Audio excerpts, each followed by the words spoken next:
माझ्या बाबांपेक्षा श्रीमंत मी कोणी नाती पहिले. नमस्कार, माझे नाव साईशा मच्छिंद्र कडलं. मी आता दुसरी शिकते. माझ्या शाळेचे नाव जिल्हा परिषद प्राथमिक शाळा निमगाव भोजपूर. मी आज तुमच्या पुढे विषय मांडत आहे माझे वडील. बाप म्हणजे काय?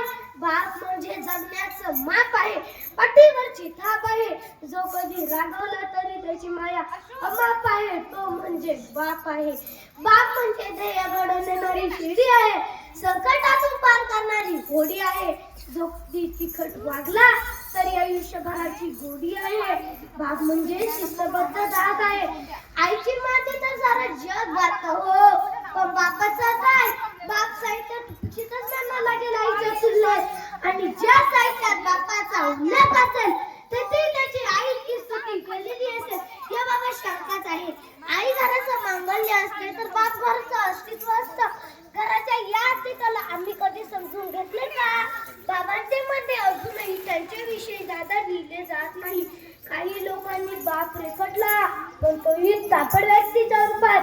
समाजात 1% बाप तापड असतीलही, पण चांगल्या बापाचं काय? मित्रांनो, आज मी तुम्हाला माझ्या वडिलांबद्दल 2 शब्द सांगते.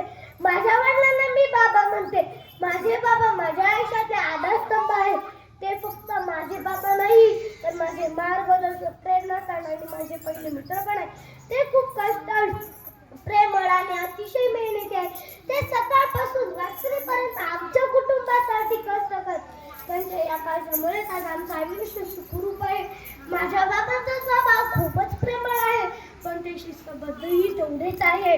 माझे बाबा मला वेळेचे महत्त्व, प्रामाणिकपणा शिकवतात. माझे बाबा मला नेहमी सांगतात की अपयश म्हणजे नव्या संधीचा आरंभ आहे. माझ्या बाबाला खेळ, वाचन अशा 2ही गोष्टी शिकवतात. त्यांना जेव्हा वेळ भेटतो ते माझ्याबरोबर वेळ घालवतात. माझे बाबा आमच्यासाठी काहीतरी वेगळं करत असतात. ज्याप्रमाणे सूर्य प्रकाश आपल्याला प्रकाश देतो, तसंच माझे बाबा प्रत्येक आमच्या जीवनात प्रकाश देतात. म्हणून त्यांचे स्वप्न पूर्ण करणे माझे कर्तव्य आहे. आपण करत असलो, आपल्याला काही टोचलं तर आपण लगेच ओरडतो, आई गं.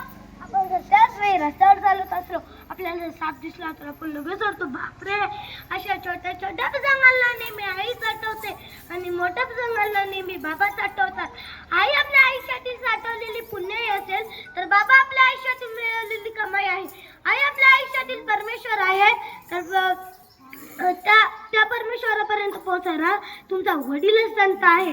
थोडं जरी दुःख झालं तरी 4 लोकांमध्ये रडणारे आहे सर्वांना दिसते हो, पण जीवाचं रान करून पैसे जमा करणारा बापा कोणालाच दिसत नाही. म्हणून मला एक म्हणं वाटतं, कोण म्हणतं माझे बाबा आमदार आहे, कोण म्हणतं माझे बाबा आमदार आहे, तर कोण म्हणतं माझे बाबा खासदार आहे, तर कोण म्हणतात माझे बाबा खासदार आहे.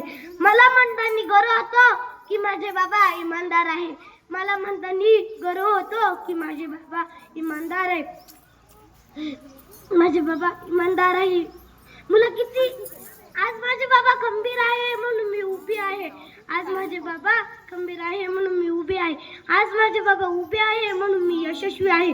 मुलं किती मोठे होऊ आहे बाबांना ते छोटेच असतात. मुलं किती मोठे होऊ आहे बाबांना ते छोटेच असतात. बाबा घरात आले, त्याला मुलगी नाही दिसली का ते बोलतात माझा पेढा कुठे गेला, तर तुम्ही म्हणताल कोण पेढा, मी पेढा, माझे बाबा मला पेढा म्हणतात. म्हणून मला एक म्हणणं वाटतं, उरा मंदी माया त्याच्या काळ्या मेघवानी, उरा मंदी माया त्याच्या काळ्या मेघवानी, दाखवी न कधी कोणा डोळ्यातलं पाणी, दाखवी न कधी कोणा डोळ्यातलं पाणी.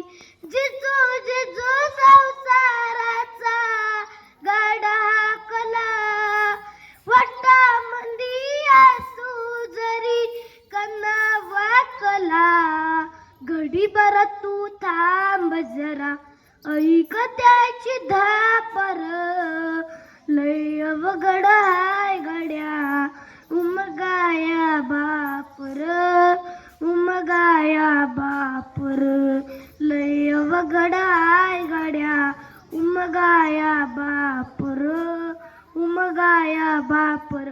शेवटी एकच सांगते मित्रांनो, आपल्या वडिलांना आणि त्यांच्या कष्टाला कधी विसरू नका. जय हिंद, जय महाराष्ट्र. धन्यवाद.